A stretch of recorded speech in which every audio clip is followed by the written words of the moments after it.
As I mentioned earlier, conflicts are really important and in some ways are at the heart of this summit. And that's because conflicts are inevitable. It's good to address them, but we shouldn't try to come up with governance systems that stop all future conflicts or pretend that there won't be challenges in the future that we're not ready for. Also, conflicts are important because they highlight power differentials or structural problems in society or in our institutions. And they're also important because they're opportunities for learning about ways forward. So our panelists will speak for about 10 or 12 minutes each, and then we will have some comments amongst themselves and some open discussion. First, we'll hear from Dr. Marcy Rockman. She's a climate change adaptation coordinator for cultural resources at the National Park Service. And she's an archaeologist by training. Her research focuses on how humans gather, share, remember, and transmit environmental information. We'll then go to Dr. Jalonne White-Newsome. She is an environmental justice analyst for federal policy at We Act for Environmental Justice. Her dissertation focused on understanding how urban dwellers adapt to hot weather, and she has spent a lot of time translating that research into action through community outreach and engaging local policymakers and leaders. Next, we'll go to Megan Susman, who is a senior policy analyst in the Office of Sustainable Communities at the EPA. She works on smart growth research, communications, technical assistance to communities, and other projects on topics including climate change mitigation and adaptation and military base issues. Then we will go to Alice Madden. She's the Principal Deputy Assistant Secretary for Intergovernmental and External Affairs at the Department of Energy. And she started her career in the high-tech industry and practiced employment law for 9 years before she first ran for office. First elected in 2000, she served for 4 terms in the Colorado House of Representatives. Her tenure included 4 years as House Majority Leader. She continued to apply her experience and passion for economic and environmental sustainability as Governor Ritter's climate change advisor and deputy chief of staff, and she was appointed to her current position at the Department of Energy in 2013. And last but not least, Jessica Grannis. She's an adaptation program manager at the Georgetown Climate Center, and her recent publications include an adaptation toolkit for sea level rise and a book chapter on coastal retreat. So, Marcy. So yeah, please bring your microphones close to you when you speak. Okay, is this working? Good. Good morning. As James said, I'm Marcy Rockman, and I currently serve in the role of Climate Change Adaptation Coordinator for Cultural Resources with the National Park Service. For any one of you who are not familiar with the term, what cultural resources mean is collectively archaeological sites, historic and prehistoric buildings and structures, cultural landscapes, traditional practices and knowledge, and museum collections. So all of those together mean cultural resources. The introduction that James gave us, and when he was putting together this panel, I had 3 conflicts that almost immediately came to mind that I wanted to talk about, and then collectively together they lead to a 4th, which is one that I actually deal with on a daily basis. So I'm not going to speak much about Park Service per se. I will get to that at the very end. The 3 conflicts I want to discuss are actually kind of big and a bit meta, so I'm going to ask for your patience as I kind of build them out a bit. So, first one to start. Like many of our organizers, I was a AAAS Science and Technology Policy Fellow. That's what brought me to DC. And I was placed with the EPA National Homeland Security Research Center to work on risk communication related to decontamination following bioterrorism. As we've said, I'm an archaeologist. I was not offered this position because anyone saw a direct relevance between what I do and decontamination following bioterrorism, but it's rather because they wanted a social scientist, very broadly defined, and there were 3 social scientists in my class of 180 the year I started, so that's what they got. And once on board, one of the questions that I was asked with some of the most direct urgency was, how do we change behavior? And how do we get people to change their behavior? And the reply I gave them was, what do you know about the behavior you're trying to change? How long have they been doing it? How is it part of the systems, the larger systems within which people are living? And people kind of looked surprised, and they said, we hadn't thought of it like that. We wanted to change behavior going forward. We hadn't thought about looking back. And when I look at our climate change discussions of preparedness and resilience, I'm seeing a similar disconnect. We've got our geological records that show that global climate has in fact changed, sometimes dramatically, over the history of the Earth. And the fundamental distinguishing characteristic of our modern climatic situation is the contribution of humans, of the CO2 that we are putting into the atmosphere. In other words, it's caused in large part by modern human behavior. Now, as Laura and Susan Rufo, who is sitting here, have just discussed, we have recently released the National Climate Assessment, which is huge, and I will confess I am still working my way through it. I've gone through good parts of it. But if you look at its major sections, it's got climate science, it has sectors, it has regions, and it has models of response strategies. Indigenous peoples are included as one of the sectors.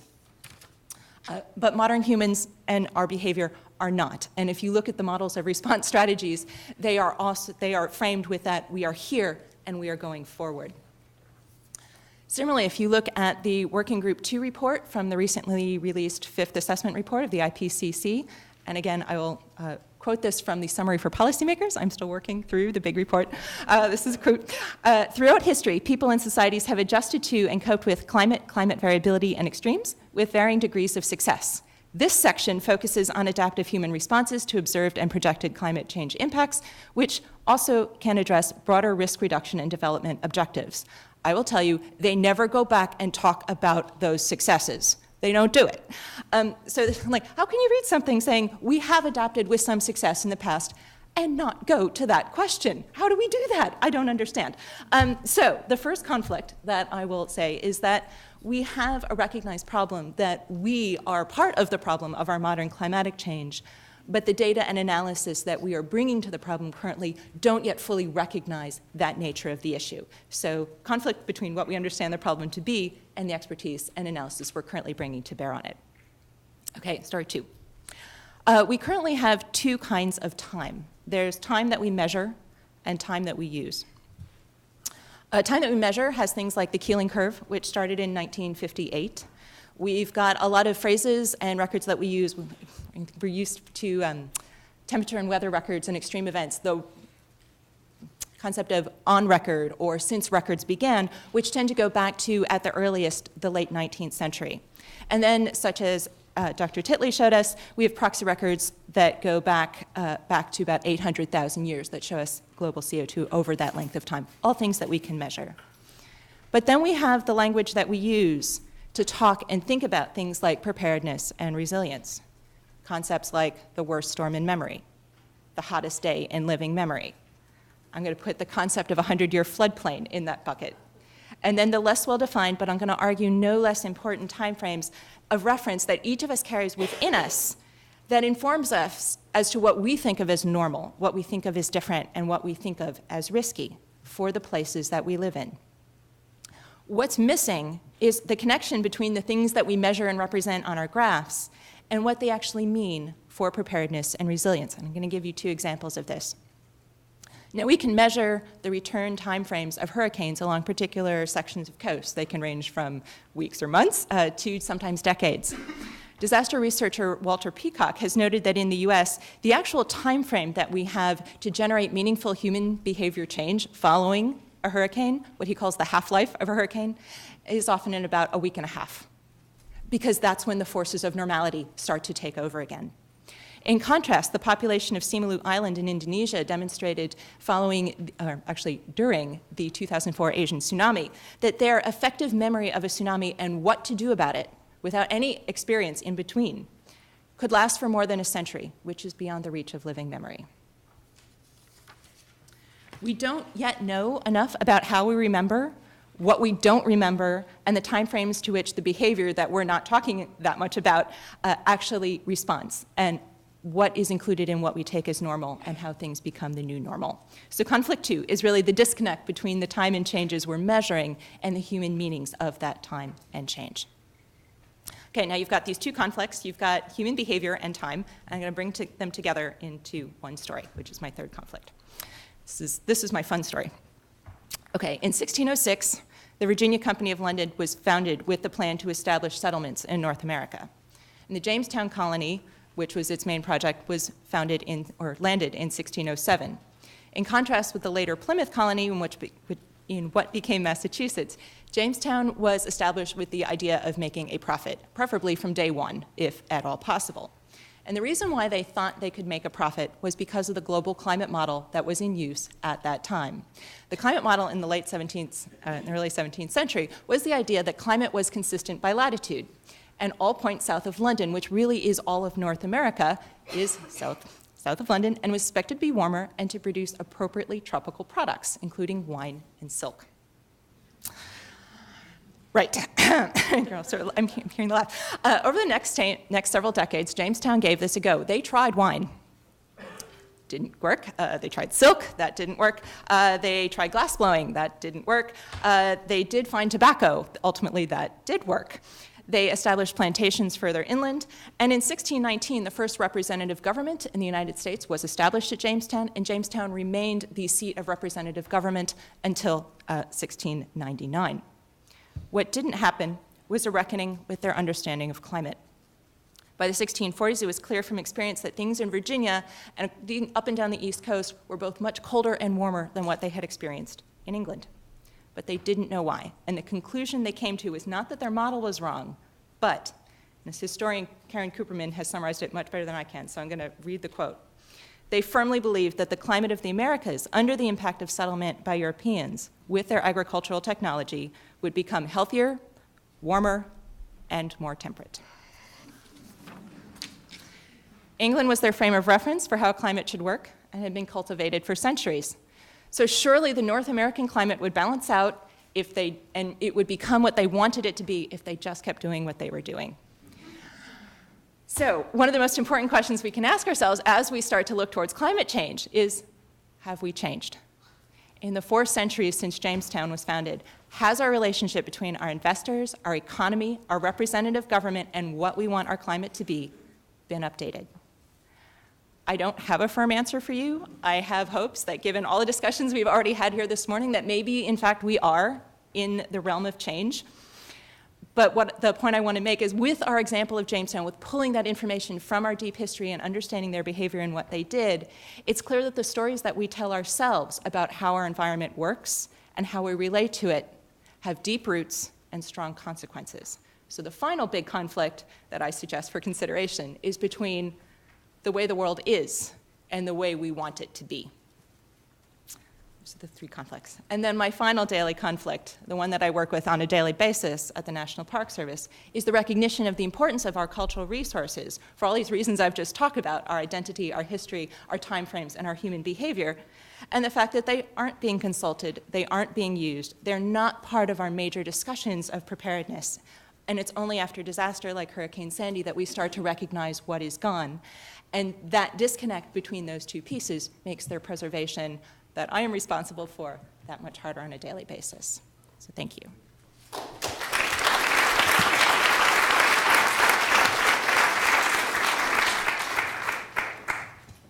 Hello, I'm staring blindly into these lights, so I'm sorry if it was a little bit overbearing, but thank you so much for that. First of all, I just got back from a 3-hour kindergarten graduation last night, so if you talk about resilience, I had none. We walked out halfway through after my daughter walked across the stage. But thank you so much for the opportunity to be here and be a part of this panel. Before I get started, I just want to share the context that I'm going to be speaking from. I never like to assume that people understand what environmental justice is. How many folks know what environmental justice is in the room, just by a show of hands? Okay, I see some still down, so I'm still going to share. Basically, environmental justice is a movement that seeks to bring low-income communities of color, indigenous peoples, native peoples, into the decision-making processes, really around policies that impact them sometimes the hardest. And so the fact that we have landfills, toxic waste dumps, and other decisions that are made without, I guess, the notion of how it's going to impact certain people is still something that's a big part of governance. And I think it's very interesting to have this conversation today because it's not just those tangible things that, again, can cause conflict and tension within communities like landfills and things that we can see, but it's also climate change, which also has some invisible ramifications that are hurting these communities so much more. So when I talk about, I guess my definition of resilience, and everyone has a pretty decent definition, but the way I think about it is, from an EJ perspective, not really having the ability to bounce back. It's when extremes happen, but not being able to come back to some sense of normal, whatever that normal is, and we're kind of in this new normal that we're going to have to get used to and adapt to. But it's also a combination of both mitigation and adaptation, and making sure that those solutions that are brought forth to deal with this new normal aren't actually hurting certain communities much more. So that's kind of the definition of resilience that I'm going to speak to for the next couple of minutes. So I'd like to offer as an example, kind of like a historical example, not as much as Jamestown, but the whole notion of the cap and trade conversation that happened back in 2009. And essentially, I'm hoping this will highlight some important considerations as we think about climate change, resilience, and governance, and the inherent conflict and tensions that exist that kind of make that governance process not as best as it could be.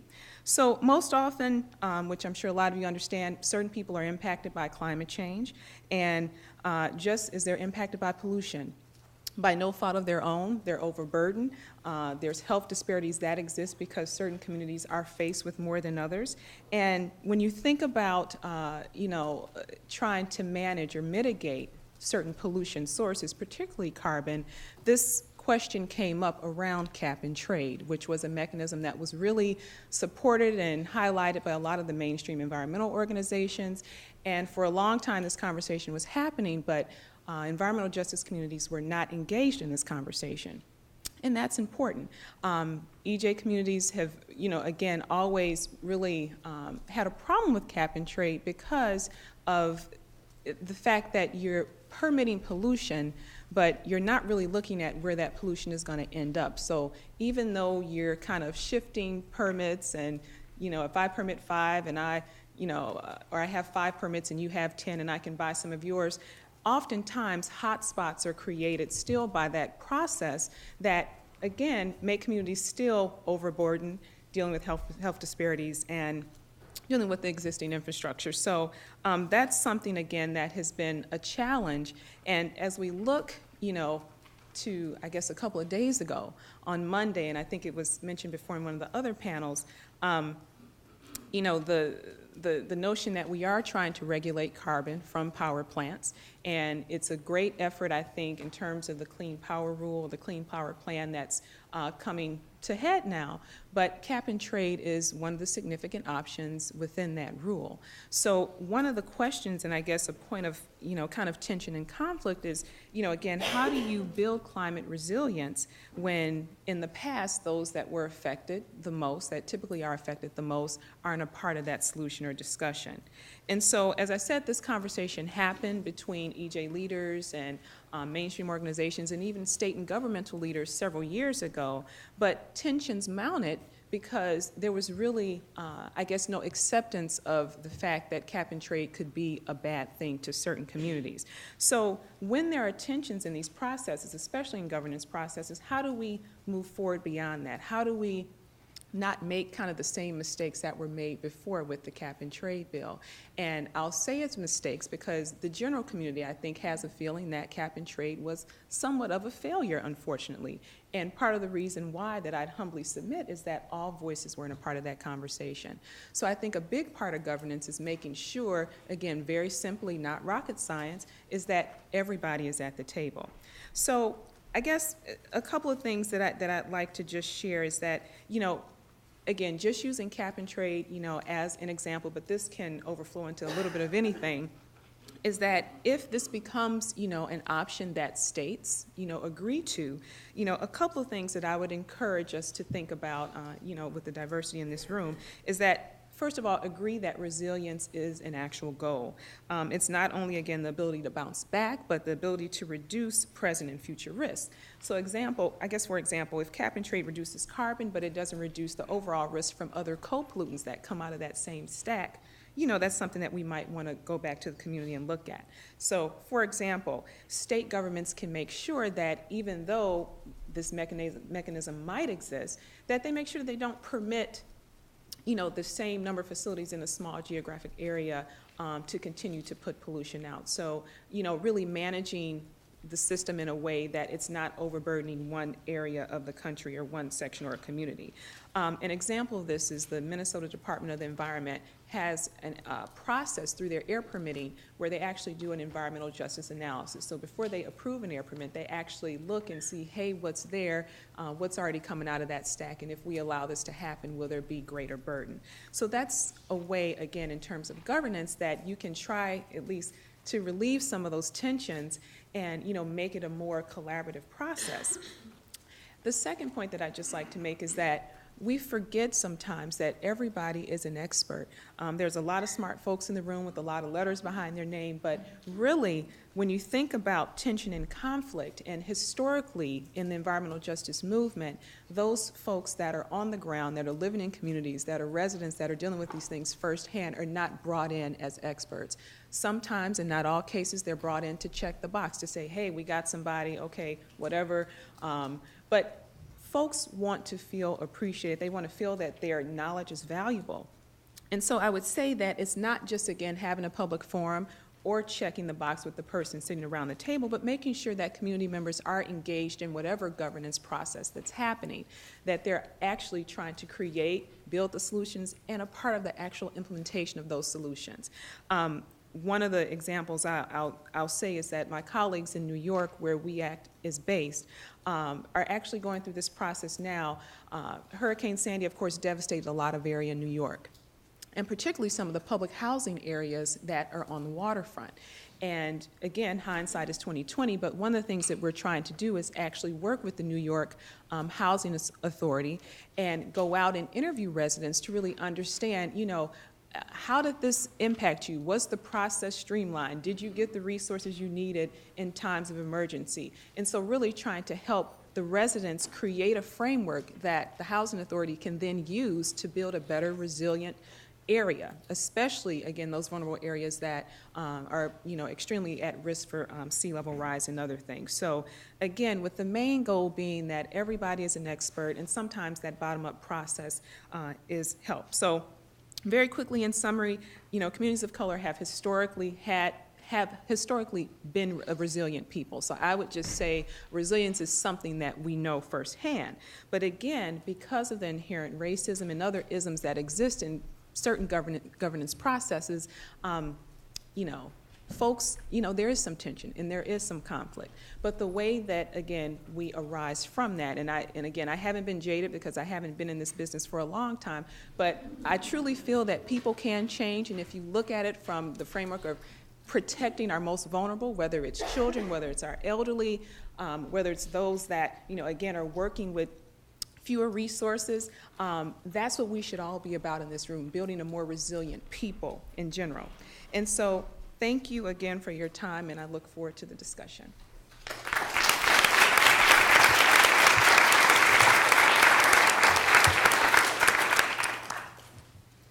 My name is Megan Susman. I'm with EPA's Office of Sustainable Communities, and we are a non-regulatory office in EPA. We work with states, tribes, regional governments, local communities that ask for our help to improve their development processes. And I'm going to talk a little bit about how these smart growth strategies that my office promotes can help get around some of these conflicts that are related to resilience and governance. The short definition of smart growth strategies is that they're development and land use approaches that are good for the environment, the economy, public health, and the community as a whole. And to give you a better idea of what that actually means, for example, one of the fundamental tenets is figuring out where it makes sense to put growth and where it doesn't make sense to grow. And as the climate changes, that determination is going to change too. An area that maybe is safe to build in now or was safe to build in 20 years ago, if you look 20 or 30 years in the future, it might not be so safe. It might be more vulnerable to floods and wildfires and that kind of thing.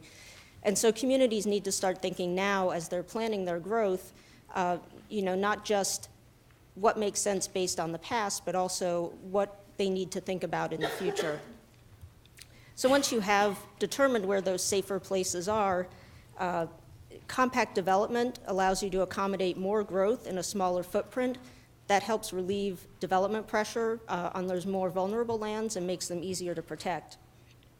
And having that compact development means that you can put a mix of uses, houses, workplaces, stores, schools, houses of worship, close enough together so that people can walk or bike or take public transit.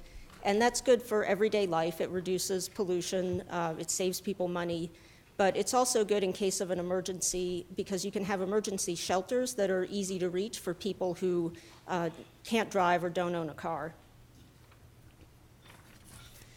So once you've got this mixed-use compact development, if you make it more energy and water efficient, again, you're saving people money every day, you're saving resources, and as we heard from the last panel, there are liable to be energy and water disruptions and supply issues in the future due to climate change, and so the more that we can conserve these resources, the better off we'll be. And if you give people these reliable and affordable transportation options, like being able to walk or bike, it's cheaper for them, it produces fewer greenhouse gas emissions, which ultimately reduces the degree of climate change that we'll have to adapt to. But it also gives people these options in case of an emergency. I know several years ago, there was a big hurricane about to hit Houston, and we saw these pictures on the news of these massive traffic jams to the point that people ran out of gas on the highway. They had to spend the night in their cars. If you have public transit that you can keep running in an emergency, if you have emergency shelters that people can get to easily, you can help alleviate some of that pressure. And if you incorporate green infrastructure, which is things like trees, rain gardens, permeable pavement along streets, it makes it a more pleasant and attractive place for people to walk or bike, so it encourages that activity. It can help you manage stormwater better by capturing and filtering rainfall. And it also helps reduce the heat island effect, which is important as temperatures rise. And overlaying all of these strategies is the need to pay particular attention to these vulnerable populations, as Jalonne was talking about, the very young and old, very old, chronically ill, people who don't speak English, low-income, disadvantaged, the people who are most vulnerable to climate impacts and the least able to adapt to them. Many of them also face existing inequities that climate change will exacerbate and that potential solutions to climate change could exacerbate. So it's important, again, as Jalonne said, get everybody at the table, find out from these people what their vulnerabilities are, what their needs are, and work with them to find solutions that will help them and help the community as a whole. So when James gave us the topic for this panel, it was interesting because I hadn't really thought about this in terms of conflicts. And as I thought about it more, the conflicts that I identified are essentially boiled down to a conflict between the present and the future. In a lot of places, you still see that there are people who don't believe that climate change is real, or they think, sure, it's happening, but it's not something that we need to worry about, or it's not worth the money to adapt to it. And even people who think it is a problem and that we do need to start adapting are often concerned about spending money now for benefits that they might not see for 10, 20, 50 years, for impacts that they're not really sure how bad they're going to be, when exactly they're going to arrive. For instance, I'm working now in North Kingstown, Rhode Island, looking at the economic impacts of climate change and how businesses there can adapt. And we had some listening sessions. We brought some business owners in. We were trying to ask them about how concerned they were about climate change and what kind of resilience options they'd be open to. And what they wanted to talk to us about was, my property taxes are too high, there's too much regulation, we're concerned about the lack of parking in town when visitors come in. And that's the kind of thing that they're dealing with every day. They're concerned about their immediate future, and it's not really in their own interest right now to look ahead. So smart growth strategies can help get around these conflicts because they bring multiple benefits, both in the short term and the long term, that improve everyday quality of life. So it's easier to get around that argument that it's not worth spending money now. If climate change is a controversial topic in your community, you don't even need to say the words. If it gets to that point, you can just talk about these other benefits that these strategies can bring. like saving money and offering people more affordable housing and transportation options, as opposed to something like an expensive intervention like a seawall or some other big engineering or structural solution that provides one benefit, and if the other 364 days of the year that there isn't a flood, it doesn't really do anything for people. These smart growth strategies are part of the way that the community works day to day. They can be worked into the regular community processes like zoning or building code updates, and that can help communities get started incrementally adapting to climate change, and it gives them the flexibility to change these regulations periodically as they learn more and more about the current and potential impacts. One other source of conflict is economic. In some places, climate change could drastically change or even eliminate some industries that areas depend on, like a ski resort, agriculture, forestry, fishing, things like that. So if you have a one industry town and that industry goes away, that's a huge problem. That sets the stage for conflict. And smart growth solutions can really help a community diversify its economy so that the town is better prepared for the future regardless of what the future holds. I'll just point people to our website, epa.gov/smartgrowth. We have a ton of resources on there about smart growth in general. One that I want to particularly point out is this using smart growth strategies to create more resilient communities in the Washington, D.C. region. This came out of a technical assistance project that we did with the Metropolitan Washington Council of Governments.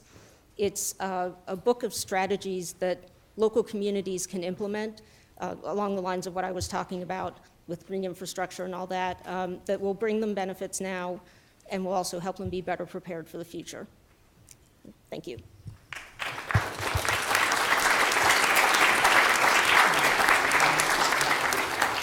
Good morning, everybody. Is this working? Okay, good.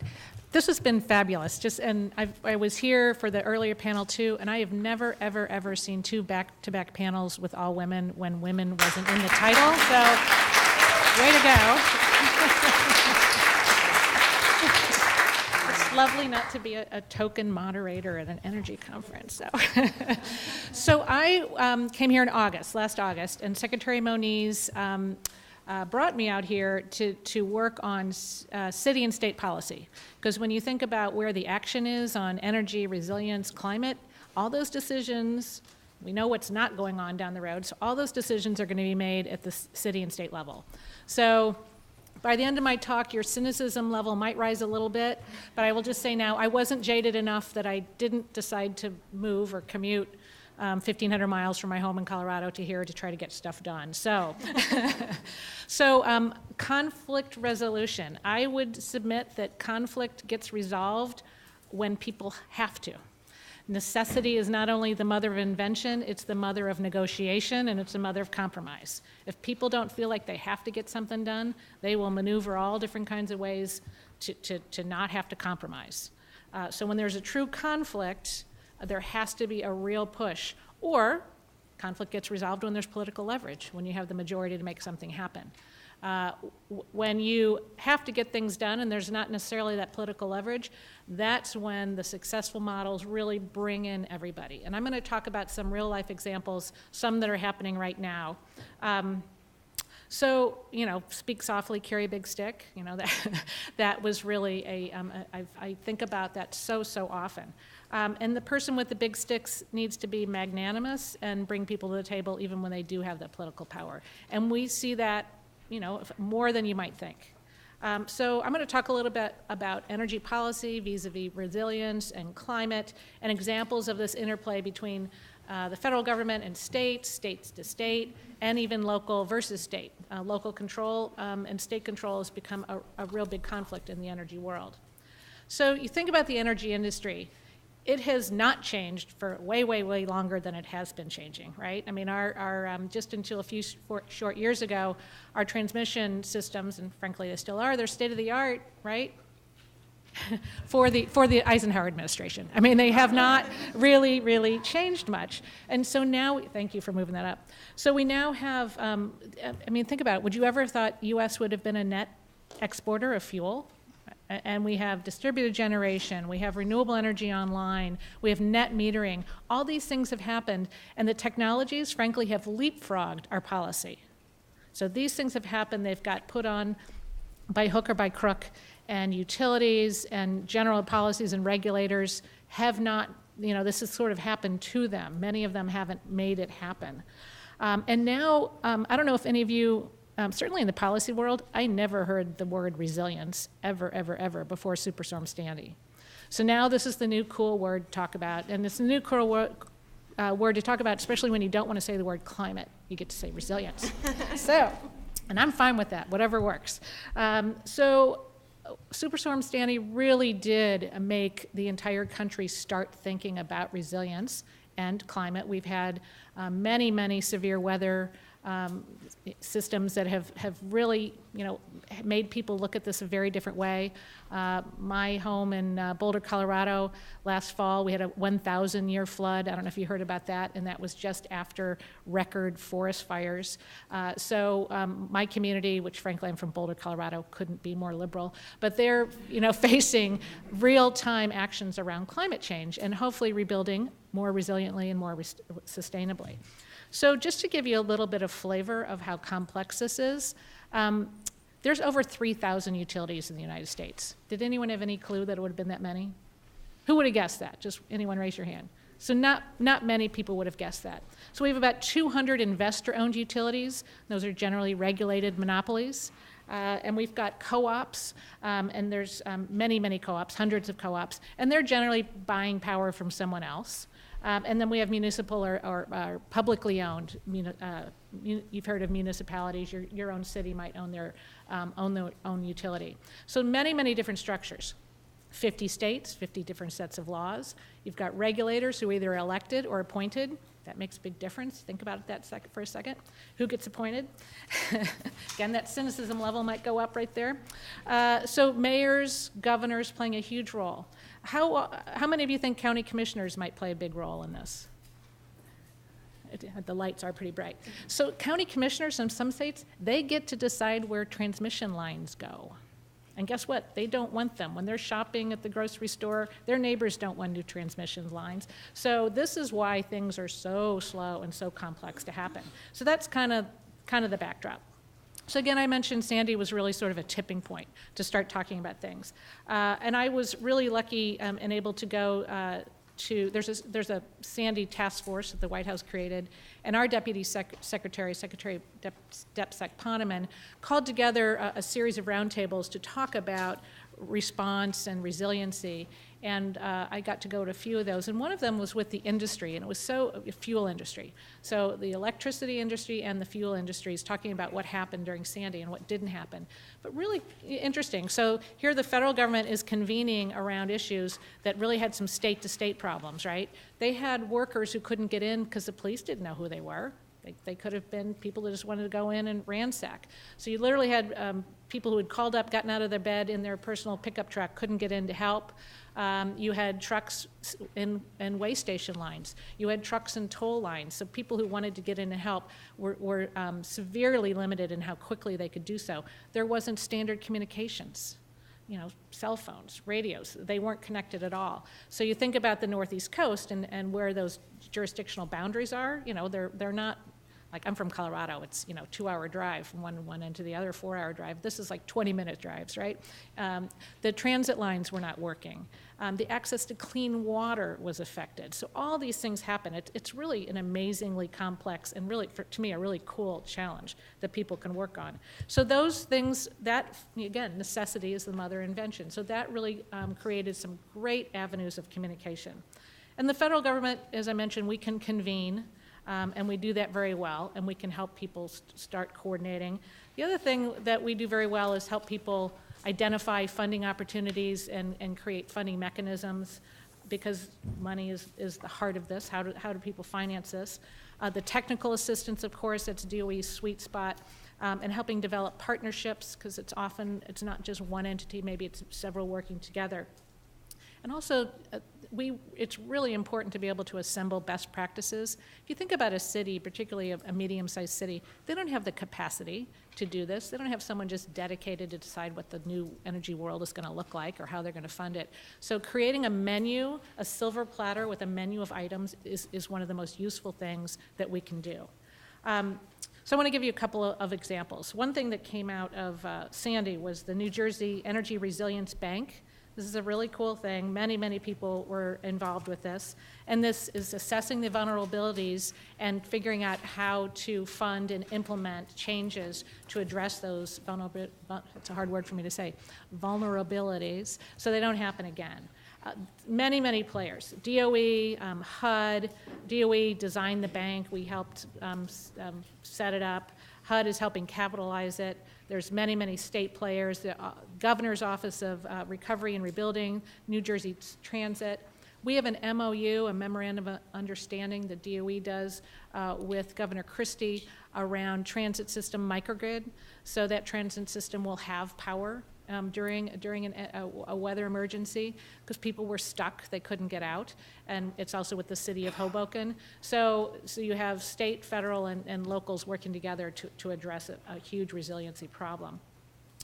I don't know if any of you have heard of Greensburg, Kansas. How many of you have heard of Greensburg, Kansas? So you probably know what happened almost 6 years ago exactly. This small town, 1,400 people in Kansas, their town was flattened by an EF5 tornado. Just gone. And they decided to rebuild, and they decided to rebuild sustainably. So this, again, was a multi-jurisdictional effort. DOE, our National Renewable Energy Lab, was hugely involved, and it's become a model for change. FEMA now looks at Greensburg, Kansas as a model to look at, but EPA was involved, USDA, of course the DOE, their governor's office, and many, many locals, and then also external partners. I mentioned that importance to find those partners. Again, cities don't always have the capacity. We need a lot more public-private partnerships. There's many reasons why the private sector wants their customers to be able to get to that bank, right? If there's a car floating down the street or not, they want abilities, maybe it's even just online banking. They want their customers to be able to continue to buy and use their products. So the Discovery Channel got involved with this. So there's many different ways to leverage private equities into these solutions. The other two quick, I think, kind of interesting things. One was in Colorado, and it was necessity. We were out of compliance with EPA rules. Sounds kind of familiar, doesn't it? This was 2010. This was about SOx and NOx, and we were about to be out of compliance on ozone. So we knew we had to act. We wanted to stay in charge of our own destiny rather than the EPA coming in. And that led to a lot of negotiation, a lot of compromise, and one of the biggest things that we really talked about was the fact that a very dirty coal plant was in the middle of a low-income Hispanic neighborhood with very high asthma rates, go figure. So we talked a lot about healthcare, a lot about job creation, did that analysis, brought lots of people to the table, and passed, to this day, a historic early retirement of 900 megawatts of coal, urban coal production. Has yet to happen anywhere else. And that was solely because necessity and stakeholders at the table, and a broad array of stakeholders and interests. Here's the most interesting one, though. Right now in Colorado, they didn't get it together to compromise. There's a huge, I don't know what the right word is that I can say out loud, but fracking, hydraulic fracturing. Very many people are afraid of that. The production of natural gas is quadrupled in Colorado in a very short period of time. It's happening in people's backyards who've never seen this before, literally their backyards. So people are totally flipped out. So several cities have banned fracking, or they have moratoriums on fracking, which basically means drilling, because that's what drilling is now. And the Colorado Association, Oil and Gas Association has sued them. The state has sued one of them. So there's judiciary now involved. There's 11 citizens initiatives on their way to the ballot about improved local control. So you have local governments demanding that, yes, this is our role. The state legislature could not get a compromise about where that balance of local control versus state control is. And local control means things like these trucks are driving down our county roads, our city roads. They're going through neighborhoods. There's dust pollution. We have an influx of people living in our schools, yet, we're not getting any tax benefits. So lots of local issues. Water pollution, new waste efforts. So lots of reasons for locals to be concerned, yet very little control over that. So you have ballot initiatives that have been sponsored by a congressman, Jared Polis, because he became very interested because a drill was illegally put about, like 50 yards from one of his homes, and it became personal for him, and he became very involved. So no answer at the legislature. The governor really wanted to see if there could be a compromise. So legislature's done. These ballot measures are on their way. The industry's freaking out now because guess what? They've done polling on these ballot measures and several of them would pass. Setbacks is how far away a drill site needs to be from a house. People like that. They don't want it right next to their house. So now the industry, necessity, is willing to compromise. Very, very interesting. So people are furiously negotiating right now to try to come up with a compromise bill. The governor would call a special session. Congressmen would help pull all those things off the ballot, and they would pass a bill. So that's how conflict gets resolved. Thanks a lot.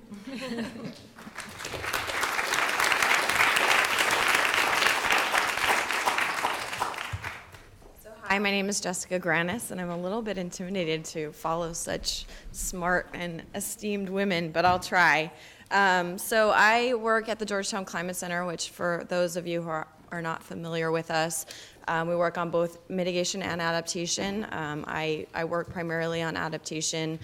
We work with students and we go out into local and state communities and help them with translating their adaptation planning initiatives into action on the ground and figuring out what the legal and policy barriers are to doing that, and also translating that great work that is happening at the state and local level to federal policymakers and vice versa. So I'm going to talk about my experience. I'm a lawyer, so a lot of it will be about laws and lawsuits. But the three kind of main conflicts that I see in my work are, what are the options? How do we adapt, and what are the resiliency metrics that we seek to accomplish? Who decides and who pays? And how do you implement? Oftentimes there's a conflict between the community's vision for resilience and what the law will actually allow them to, and how the law will allow them to achieve that vision. So first on the options, we've heard a lot about different measures that state and local governments are considering to build their resilience to flooding impacts, to drought, to water quality impacts. In the coastal context, you have a lot of discussion between, should we build a seawall or should we restore natural systems like wetlands and beaches to provide natural flood control? And oftentimes there's a conflict between, if you build a seawall, you're not going to have that beach anymore, and who's going to pay for that? You're going to lose that recreational value. If you wipe out a wetland, you're going to lose the water quality benefits that you get from that wetland. And there's often a conflict between our mitigation goals and our adaptation goals. Not always, but sometimes the resiliency measures that we want to implement will exacerbate the mitigation problems. So with urban heat and temperature increases, air conditioning is going to be in greater demand, which is going to put more strain on our grid. In drought-affected regions, a lot of the responses that they're looking at include desalinization, which is very energy intensive. And so we need structures in place to help us figure out, what are the options that are available to us, and how do we balance between these trade-offs, both between options and between communities that are affected, and between our sometimes competing goals. Then, the who decides question is also challenging. We've heard a lot that local governments are at the center of the fray. They're where impacts are experienced. They are the emergency responding community, and so they're the first line of response. They also have the broad suite of powers that allow them to implement a lot of these responses on the ground. And so that level of government is really necessary to the questions, but it's also the place where it's most challenging to grapple with these cross-sectoral challenges that we're seeing climate is raising. Impacts are not going to respect jurisdictional lines, like Judge Hill said, and the responses that your neighbors implement could be maladaptive for you. They could directly affect you. So if someone builds a seawall upstream of you and they direct water down your way that exacerbates your flood risk or your erosion risk, how do you balance this competition between communities? They're also the least, they have the least capacity to respond. And in a lot of the communities we work with, there's one person who's wearing multiple different hats and is also trying to be the adaptation guru and bring climate into their laws and policies on the ground. They also are resource constrained. A lot of places they're trying to deal with a variety of different regulatory requirements, and adaptation's not one of those at this point. There is no regulatory mandate that people adapt or that they build their resilience. And then they're also facing these legal challenges of laws that we've had on the books since the 1980s that were written before climate was even within the public consciousness, and they're not designed to be adaptive. They use historical data as the baseline, and so it's difficult to change the practice there. And so the local governments really need to collaborate across governments and across departments, so both horizontally across their internal agency silos. So your emergency responder needs to work with your planner, needs to work with your public health department, needs to work with your floodplain manager, so that it requires a variety of different expertise to kind of come together and speak the same language. It also requires vertical collaboration between your state and your local government actors. States often provide, there are legal structures that the state enforces. We have federal laws. We have federal programs that provide a broad stream of funding to local communities. We have the science and the information that's delivered to communities. And then there's the challenge of public engagement. So these aren't just decisions that we can make dictatorially and say, yes, we're going to do this and we're going to adapt. There are people in the communities that are affected by the decisions that government makes, and so there needs to be a conversation with the folks that are going to be affected in your community to get buy-in and figure out what the right strategy is. So those are some of the challenges that we've seen in terms of coordinating across agencies. But let's talk about what's happening at the local level. Where are we seeing adaptation? Again, there's no real incentives or mandates for people to adapt. So there are folks that are taking up the mantle of adaptation and thinking about where their vulnerabilities are and how they want to respond. We have 13 states that have comprehensive statewide adaptation plans on the books, and a variety of local governments that are also starting to engage on the question. But it's challenging because a lot of that effort is being driven by local leaders, folks that see the problem and they're really championing the issue within their local communities or at their state level. And so when you see a change in leadership, you often see a stall in the adaptation planning process. And we need to figure out how do we institutionalize adaptation and resilience so that it can survive between one administration to the next.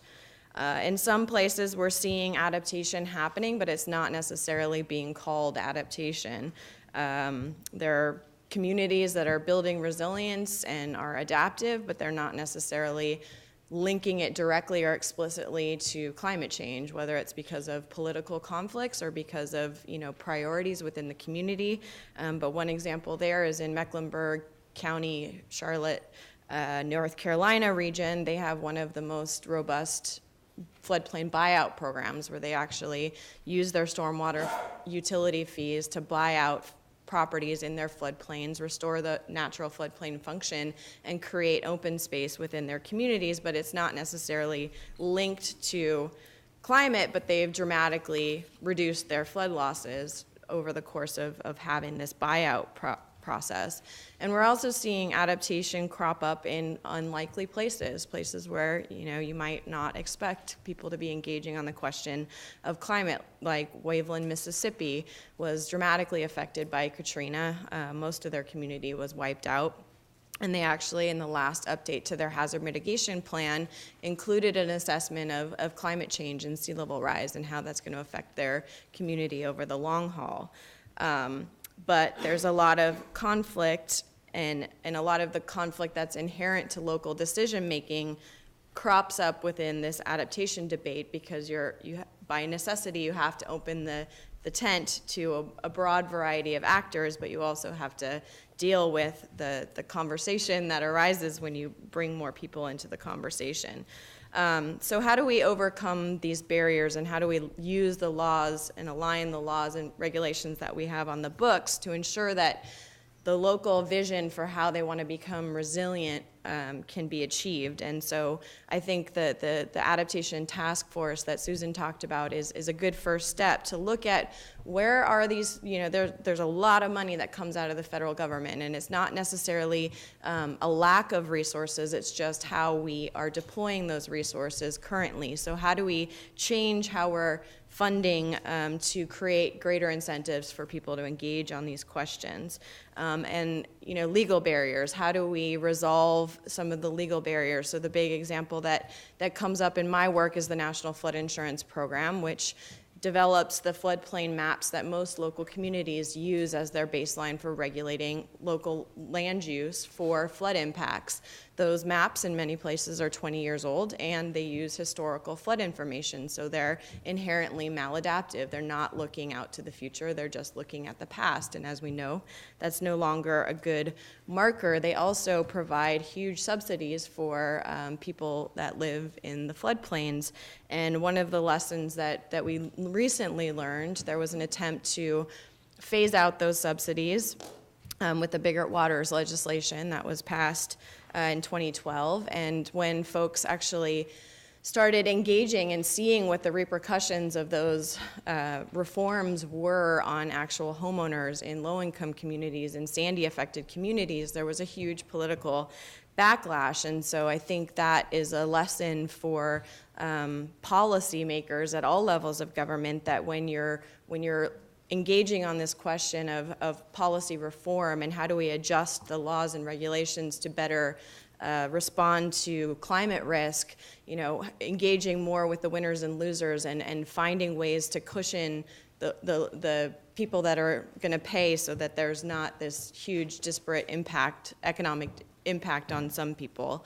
I think Biggert Waters failed in that, they didn't address the affordability question, and so folks were going to be priced out of insurance, and that's their last line of resilience for an individual homeowner. So that's what I would like to conclude on. But there's good work that's happening, but there's a lot of work that needs to be done, and we need to dig into these laws and policies that we have on the books and make sure that those are helping communities become resilient and not hindering them.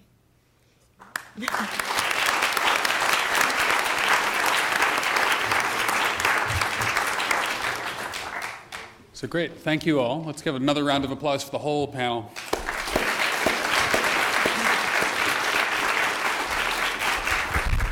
So let's do two things. If people in the audience expect to have comments or questions, please start moving toward the microphones. But I saw a lot of you taking notes during each other's presentations, and I'd love to hear your responses to each other, your questions to each other on what I think of as sort of a key set of issues for the rest of the summit.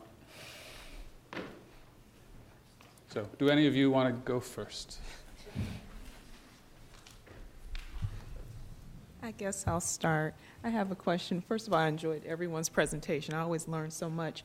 But one of the challenges, particularly with the communities that I work with, is that when funding does come down, specifically around resilience, And I'm talking about the $1 billion that the president has set forth to really work on resilience. Oftentimes, the communities that really need that funding don't see it. It's the governance structures, from what folks tell me, that kind of make it very inhibitive, make the process kind of secret. It ends up being funneled to different places, and they really don't get their hands on it. So what do you think we can do politically, from an advocacy standpoint, or within the laws to make sure that communities actually get their hands on funds that really need it to really help build up the resilient structure? Yeah, I mean, that's definitely a challenge that we've seen both for kind of disadvantaged and lower income communities and rural communities, is this transition from more open funding to more competitive funding, that a lot of the smaller, less capacity communities can't compete for the funds in the same way that the bigger, more established communities can. And so I think, we need to figure out ways to put those priorities into funding programs so that the money is being spread more widely. I think another kind of example of where and how communities are grappling with this is there are examples of communities that are trying to deal with the cross-regional aspect of adaptation and come together in regional collaboratives so that the big cities like LA can help out their surrounding neighbors that will also affect them, and vice versa. So you're seeing regional collaboratives in Southeast Florida. There are 4 that have cropped up in California, and I think that's a model for the smaller communities to latch on to these larger communities with more pull and bring in resources that can be distributed. The other thing I'll just add really quickly is there's never going to be enough government funding, right? I mean, the cities need to learn how to, and states need to learn how to fund these themselves. So educating around financing mechanisms is really, really important. And as I mentioned before, some of these cities, they don't have the capacity. It's just too much. Some of these grants, they don't have someone to dedicate months of their lives or to do these things. So I sort of call it the teach a man to fish. I mean, the Recovery Act monies are gone, and some people learned how to make those sustainable, others spent them, and we have to think about self-sustaining programs. So there's things, energy savings, performance contracting. There's many cities that have contracts with their local community banks who are giving long-term low-interest loans to residents to make their homes more energy sustainable. So there's lots of different things. I would really push hard with groups like U.S. Conference of Mayors and National League of Cities, and they're very open to this, to put together educational seminars for their cities around these funding mechanisms, as I've been calling them. Thanks. Okay. I think I have a question. It probably goes for all of us, but particularly our smart growth and environmental justice colleagues. I'm interested in the projects that you've run. Have you run into the issue of cultural heritage, our cultural resources, and interest in preserving them and recognizing the identity and essentially the historic past of communities? And it's okay to say no, I can handle that. We definitely have, and actually that's one of the ways that communities can really diversify and help prepare for the future better. When they go back to their historic resources, to maybe a historic theater that they can restore, some kind of cultural amenity that's very important to them, they can start to build around that and attract visitors. You can create jobs in these venues, and it can really be the driving force behind revitalization and economic diversification. Okay, so I'm not sure if I'm going to answer this correctly or not, but when I heard you speaking, I thought about, so I coordinate a national group of environmental justice leaders, and we have several groups that represent indigenous populations. And so when I think of cultural resources, that's what I grapple to. And it was just interesting, we were having this conversation as we were trying to go through the National Climate Assessment, all the thousands of pages, and how there's not really a focus on the importance of those resources and really kind of the moral or spiritual components of why this whole we're having this conversation about resilience and climate. And so I think that is something that definitely is characteristic to those populations, that, you know, the land is something sacred. And I think that's an opportunity for us to really, you know, broaden this conversation and make that a part of future assessments, you know, because that is important. We might not be able to tangibly put value on that, but the fact that people know that their land is changing because of history and how it's operated, even if you look at farming and, you know, those that are one with the land, I think that's so important. We don't really value that enough. And so I would say, yes, it's major. Any other comments among you all? Okay, great. So. Good afternoon. My name is Justin Schaefer. I am a United States Global Change Research Program intern at the office down the street. And I think that to tackle the problem of climate change in our future, there is going to require a stronger and heightened level of personal accountability when it comes to issues that we can work on ourselves, which means, you know, before looking outside of ourselves to solve a problem, ensuring that we have taken all steps necessary within ourselves to try and solve the issue. So my question mainly for Ms. White-Newsome and Ms. Grannis is, what measures can individuals within communities take to ensure that we are best preparing ourselves for issues concerning the environment in the future? Sure. It's somewhat challenging because I think, you know, we need the social network that we have to know what our risks are and to know how to respond. And if all the systems around you fail, that makes it much more difficult to respond. But I think, you know, we at the government scale can do better to foster the social networks that really are have proven to be the most resilient system after disaster events. So, you know, in the Chicago heat wave, there's the study where folks that, you know, knew their neighbors and talked to their neighbors, checked in on people. There was, you know, a much better success rate than places that didn't have that social network.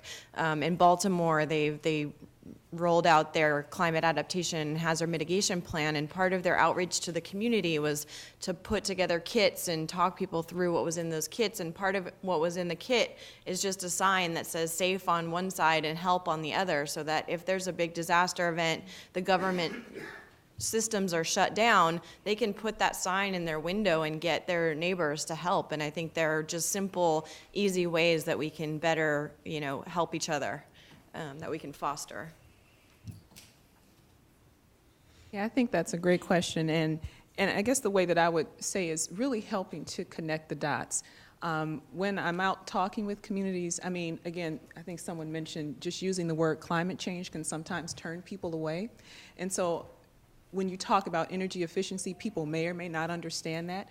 So if I'm talking to someone about, you know, what are some personal actions that they can do, you know, it's like, okay, you see, you know, your energy bill, you know, is increasing, you know. This is important, not just from the climate perspective, but you have to, you know, one of the priorities is putting food on the table. So what can you do to pay less for your energy bill? Well, you can look at weatherization. You can look at, you know, sealing your home, you know, different things like that. So I think connecting the dots between this big thing called climate change and what really matters to people. Also, the health frame, you know, as a public health person, I cannot not talk about that. You know, if folks understand that, you know, signing a petition or going to speak to your legislator might help put some laws or things on the table that can protect their little girl who's struggling with asthma on a daily basis, that's something I think that promotes people to action. It's really, you know, making this big thing called climate change, making it real to individual folks. We can't force people to do anything. We can only plant the seed, give them a little bit of education, and try and make, you know, some tangible, really easy things that they can do, and, you know, that they can actually see the difference. So, You know, I think, I think everyone in this room has the potential, whether you like it or not, and you probably are, thought leaders, what I call thought leaders in your friends and colleagues, and people will ask you questions and your opinion. And you touched on something I just think is so important. It's really important for you all as scientists and researchers to be able to speak in language that does not make people feel stupid, that you're not using acronyms, that you're talking in a way that they can actually understand and digest, particularly if you're talking to a policymaker. You really need to do your, sort of your mental due diligence about who your audience is, and you can walk the walk, and you can explain why it's important to other people, just with a little bit of forethought about actually what you're going to say, because people, they get turned off by doom and gloom, they get turned off by big words, they immediately feel like they're stupid and it's overwhelming, because this is a really overwhelming topic. So I'd say small, increments of action that people can take is really, really helpful, and it's something that people resonate around. Thank you. Hi, my name is Zach Bays. I'm a policy and analysis contractor with the Department of Energy. My question is specifically for Marcy. I was really struck by some of your discussion early on about the kind of disparity between what I guess I'll call the cultural memory of events on something that you compared Sandy to Typhoon, and it took me back to some research I did in graduate school on Vanuatu and the way that they were sort of thinking about mitigation strategies, on an island that essentially averaged 3 or 4 feet above sea level, so it faces an existential threat. And that's something that sort of really struck me, and I haven't really done a lot of work with it since then, but the idea that there's certain contexts and certain ways that we understand, in this case, the science of climate change, but it really is translated into like a cultural context, and depending on how a society or a culture or a community does that, it's going to have a lot more currency with them moving forward in the way that they think and act and respond to something like climate change. So I was wondering if, from your experience with the National Park Service, or broadly speaking, kind of working within cultural resources, if you have ideas about how we can better tap into our own cultural resources to sort of make, not only sort of protect them from climate change, but actually use them in a way that sort of helps us internalize climate change and actually identify with it and respond to it in a better way. That was an absolutely beautiful question. You've just given me an opportunity to talk about some stuff I love to talk about. I have sort of 2 ways of answering it, and since I know I'm not actually wearing the Park Service arrowhead at the moment, I'll give you that response first, because it's one of the projects that seems to just really get a lot of folks excited when I start to talk about it. The National Park Service, we have currently, I think it's 402 properties across the country, over 280 million visitors a year. So we're one of the largest informal education institutions in the country. And all of our interpreters, this is something I didn't know until I got to the Park Service. Everyone that you see, like in the hat that talks with visitors, they develop their own programs. There's no script that anyone hands them.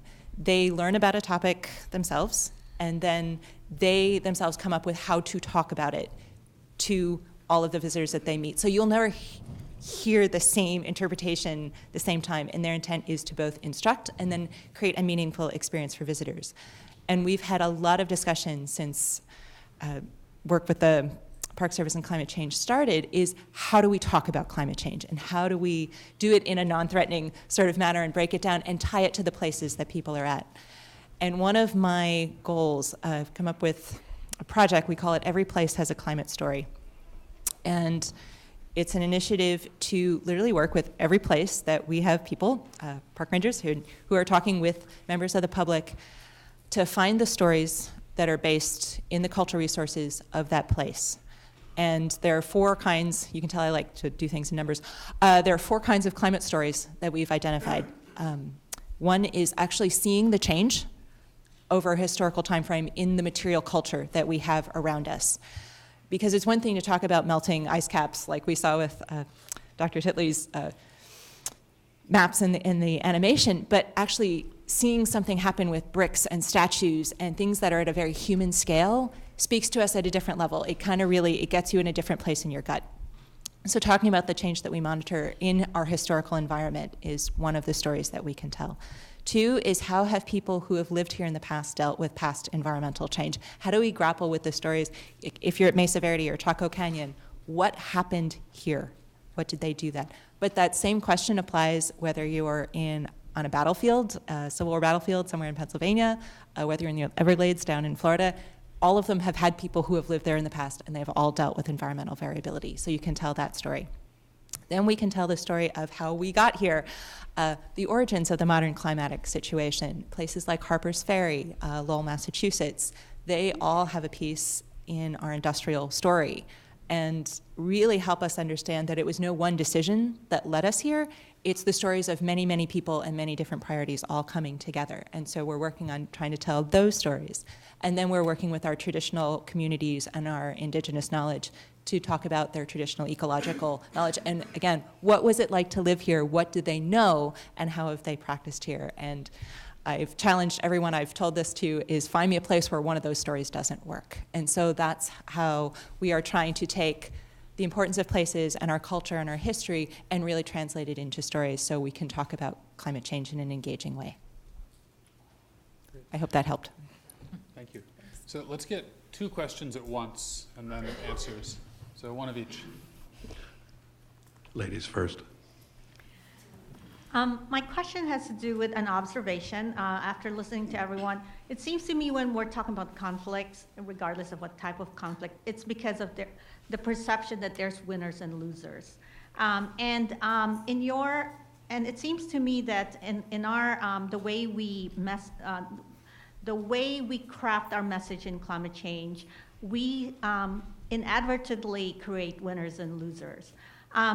I was wondering if there's a way to really change the way we communicate this and really help people understand that everyone's a loser when it comes to this. And at the end of the day, we're also, I think, ignoring the fact that there are going to be places where they're actually going to benefit from the warming, right? For instance, places like I've heard of some places in the Northeast who are now preparing for a whole wine industry because they're going to have warmer climate. So I was just wondering if any of you guys have even started exploring that. Thank you. Yeah, as an intro to my question, let me offer a partial answer to the young man's question as to what we can do on a personal level. If you live in Tornado Alley, build a storm cellar. Which leads into my question, what measures did Greensford, Kansas adopt to make it a model of climate preparedness? Get a model of climate preparedness. Sorry, I kind of missed that. So they have all renewable energy now and some independent energy systems. They have LEED buildings, so they're far more conservative. Or using far more efficient. I had my whole little list of what they did and skipped it all in sense of time. Well, there's also actually that will be a topic in our panel tomorrow morning on disasters as well. So. And the DOE went in and actually taught builders in the town how to build more efficiently. So there was a lot of real hands, on the ground efforts. And there's a lot written about this. If you're interested in reading more about it, it's a pretty cool story. To Amy's question and sort of, piggybacking on that, I mean, I think in the adaptation story, you can flip it from we're all losers on the impact side to we're all winners on the adaptation side, because a lot of the adaptation strategies that folks are implementing on the ground have multiple co-benefits where you have, floodplain buyouts that reduce flood risk but create open space and filter, water and improve water quality and create habitat. Greensboro, Kansas, where they had this horrible impact event, but they really rebuilt their community in a way that is more resilient and more energy efficient and lowers cost for energy cost. So I think there are a lot of stories, and that's why I like working on adaptation, is because so many of the strategies that communities are trying to implement on the ground really create multiple winners and re-envision our communities in ways that we have more sustainable across the board community initiatives. So Great. Okay, let's do two more quick questions from you two, and then. I have a question for Dr. White-Newsome, but maybe others of you might want to comment as well. I was wondering about, so it's good that people are making an effort to make it possible so that people from marginalized communities have a voice about, say, a particular issue, maybe a local power plant or a landfill or waste from a nuclear plant or something like that. But how is it possible? Are there efforts that are being made such that people can also have a role in, say, the policymaking process or the regulatory process when you have, say, utilities or these owners of the plants that have a lot of clout, and it's hard to bring in people who are have less influence, fewer lobbyists, and less education in some cases? How can they play a role? Come to my office. I have a staff of one. What I will say, and I love the way you framed that in terms of everybody wins, because, again, I refuse to get jaded or just kind of throw the towel in because, I don't have a staff of 20. We don't have all the resources. We can't do all the research and get the data. But the thing is, and what, I remember and what I tell folks is that, our voices need to be there. Whether we're just one person going in to talk to this particular congressperson about an issue, we cannot be silent. What we try and do, and what, again, I try and do out of my office, is to make sure that communities across the country, environmental justice communities across the country, know what's happening within this beltway that seems to kind of govern everything that happens. So, being that communication portal to folks is extremely important. Now, whether they're able to engage in this federal level policy conversations is another thing, because, again, you have communities that might have a volunteer, might have one full staff person, but really don't have the capacity to deal with federal stuff because they're working on local and state issues. Yeah. But I think it's inherently important, and we have tried to, I guess, at least over the past 2 years that I've been here, be engaged in all of the major regulations, especially around clean air and climate, because, again, there's so many folks that, I have the easy job. I'm not living near a power plant. I'm not sucking in that air every day, and that's what keeps me going. And essentially trying to bring those voices to DC, because, again, if you live in this area, you might not get out and really see the policy stuff that you're doing and how it impacts folks. So, the goal, in our shop is to make sure that we have some voice, that we provide public comments, that we bring folks to the Hill, that we bring folks to the White House, so exactly your policy, it's not faceless. So I don't know if that answers your question, but we try and do what we can with what we got. Thank you. As a reformed politician and campaigner, I would say be sure to, aggregate your voice. There are lots of different organizations that you can join. You don't necessarily have to write a check. You can spend your time, and it's really important. No matter, what you feel like, if it's an environmental group, if it's a consumer protection group, they are out there, and they always can put smart, enthusiastic volunteers to work. So I would say, you all have your day jobs, but find something that you're passionate about and spend that extra time on it. Your life will be enriched, your future will be enriched. And you do have to be an optimist to work in this arena, otherwise we couldn't get out of bed in the morning. So.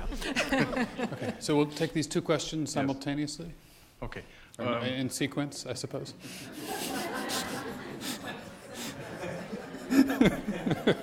I want to follow the path that Alice was just pointing out. My name is Dietrich Bartelt. I'm from DB Sediment, and I came all the way from Germany for this event. I have to say that I feel old for one point, because we have started the discussion on climate change 30 years ago, and when I was a student at the university, a technical university, and I think that we don't have that much time. I feel good that this is a discussion that we are doing right now, but I think we should have started many years ago, but I don't know if we have enough time to do that. The point actually is that I think we should start to look from it from a holistic point of perspective, to look at water, energy, and food nexus, for example, not just climate change, because I think it's all interconnected. And we need to do it faster. We're just consulting LA County on what is going on with the flood protection. A lot of that has to do with sediment management. The rivers are out of balance, and I think that's one very important point. And the point that I want to make is that prevention starts when we're looking at compensation of impact. That means that before we do something, we need to be aware of what impact that has on the holistic on the ecosystem from a holistic point of view. And I think that in order to solve those problems that we are facing along a starving Mississippi Delta, flooding, and so forth, and saltation of groundwater, and it's all a complex system, but it's a holistic. We need a holistic point of view, and sometimes the legislation is actually hindering that, and that's a point that I'm seeing right now, and there needs to be some innovation on legislation that way in order to solve the problem holistically. Thank you. Hi, my name is Ren Sillier. I'm with the Center for the Advancement of the Steady State Economy. My question is for Megan Susman. You caught my attention with the Smart Growth program. I think the EPA's work is critical to how we respond to climate change and a sustainable future, but I do question the use of the term smart growth. It sounds like economic growth, and which I would say on the global scale is the underlying cause of climate change. So I would be interested in your thoughts on if economic growth can really be a good long-term solution to the problem. Thanks.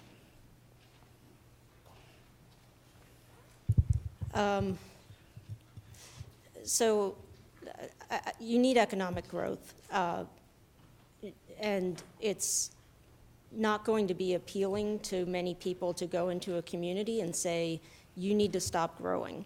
So what we're trying to make the message is that there's smarter ways to grow, there's better ways to grow so that your children can stay in your community and find a job or start a business so that when you are older and maybe you need medical services, there's some place to put them, to expand.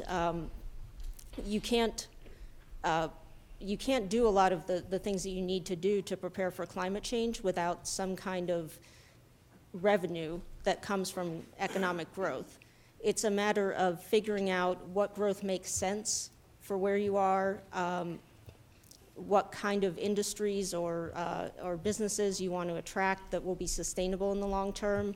When you started the question, I thought you were going to talk about how smart growth is, maybe not the best term to use, and we found in a lot of places that people get upset by that because it assumes that, you're implicitly saying that what they're doing is dumb.